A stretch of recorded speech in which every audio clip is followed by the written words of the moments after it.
ඔයාලා දකින්න ඇති මේ දවස්වල පොඩ්ඩක් සිද්ධිය වෛරල් වෙලා තියෙනවා.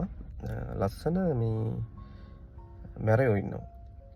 ලස්සන කොල්ලෝ ලස්සන කෙල්ලෝ තමයි පාතාලේ ඉන්නේ කියලා පොඩි වෛරල් වෙලා තියෙනවානේ. ලස්සන කට්ටිය තමයි ඉන්නේ කියලා. දැන් ඉස්සර අපි පාතාලේ කිව්වහම පාතාලේ කට්ටිය හරි මැරපෙනුමක් තියෙනවා. මේ කෑල්ලක් කැපිලා තියෙනවා. සමහර කෙනේ කඩුපාර වලින් කියමු නැත්නම් බෝම්බයක් හරි නැත්නම් උණ්ඩයක් හරි ගිහිල්ලා මූණේ කොටස් නැහැ වගේ. හරි. කොහේ හැක් නැහැ. අපි දැකන ඉස්සර කාටුන් වල සාමාන්‍ය දුෂ්ට චරිතයක් දැක්කම ඒක ඇහැක් වහලා වගේ තියෙනවා. මම දැක්ක සමහර කාටුන් ඉස්සර අපි බලපු. ඉතින් ඒ වගේ මැරු පෙනුමට සාමාන්‍යයෙන් අපි ආවේනික පෙනුමක් දානවා. ඉතින් දැන් කතන්දරේ වෙනස් වෙලා තියෙනවා. දැන් මැරයෝ කියලා එහෙම කියන්න බෑ. ලස්සන පෙනුමක් තියෙන කට්ටිය පාතාලේ ඉන්නවා කියලා දැක්කා. ඉතින් හරි නළුවෝ වගේ නිලියෝ වගේ පිරිසක් තමයි පාතාලේ ඉන්නේ කියලා දැන් මේ පොඩක් තියෙනවා එහෙම එක. හරි.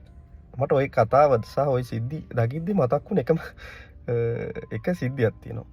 හරිද? මේ ලෝකයේ මිනිස්සු වර්ග 4 දෙනෙක් ඉන්නවා.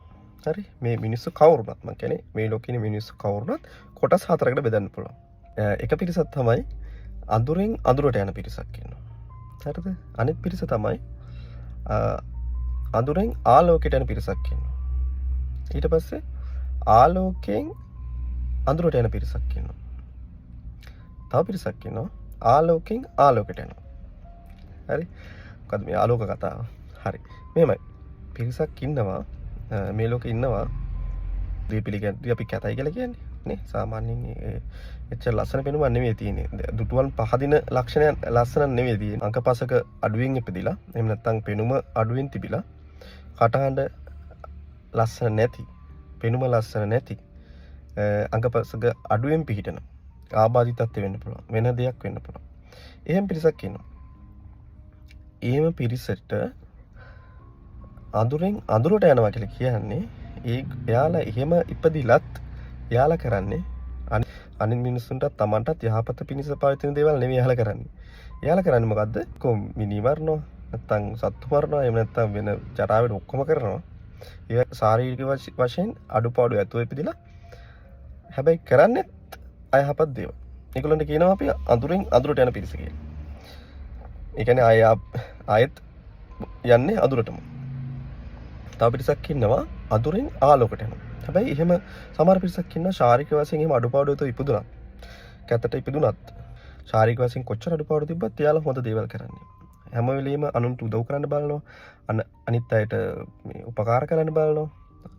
ඒතර හොඳ යහපත් දේවල් විතරයි කරන්නේ. එයාගෙන් කාටවත් වරදක් වෙන්නේ නැහැ. ඒ වගේ කට්ටිය ඉන්නවා. ඒගොල්ලන්ට කියනවා අපි අඳුරෙන් ආලෝකයට යන පිරිස කියලා. තව පිරිසක් ඉන්නවා ආලෝකයෙන් අඳුරට යන පිරිස. ඒ කියන්නේ ලස්සනට පිටින් ඉන්නවා. පෙනුම හොඳ ලස්සනට තියෙනවා. කටහඬ හරි ලස්සනට තියෙනවා. අඟපස කිසිම අඩුවක් නැතුව පිටිනවා. ඊට පස්සේ කරන්නේ කිසිම කම කර නැති වැඩක්. අපරාධය. දුෂ්ටකම් කරන්නේ, අපරාධ කරන්නේ. ඒ වගේ දේවල් තමයි කරන්නේ. ඉතින් ඒගොල්ලන්ට අපි කියනවා ආලෝකයේ ඉඳලා අඳුරට යන පිරිස. අන්න ඒ වගේ කොටසක් තමයි ඔය මැරයෝ කියලා ලස්සන මැරයෝ කියලා කියන්නේ. ලස්සනට ඉඳලා කැත වැඩ නම් කරන්නේ.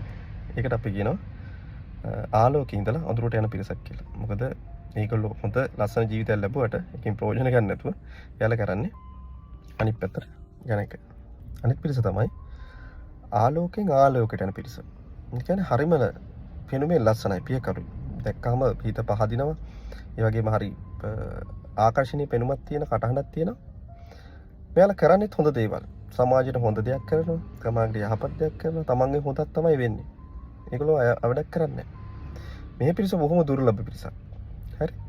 ඉතින් ආලෝකයෙන් ආලෝකයට යන පිරිසක් තමයි ඒගොල්ලෝ. තමන්ට ලැබිලා තියෙන රූපේ ලස්සනට තියෙන රූපෙන් එයාලා කරන්නේ හොඳ දේවල්. හරි. ඔය පිරිස තමයි මේ ලෝකෙ ඉන්නේ. එහෙම නැති පිරිසක් ඉන්නවද? කවුරුද? නෑ. ඔය හතර තමයි තියෙන්නේ.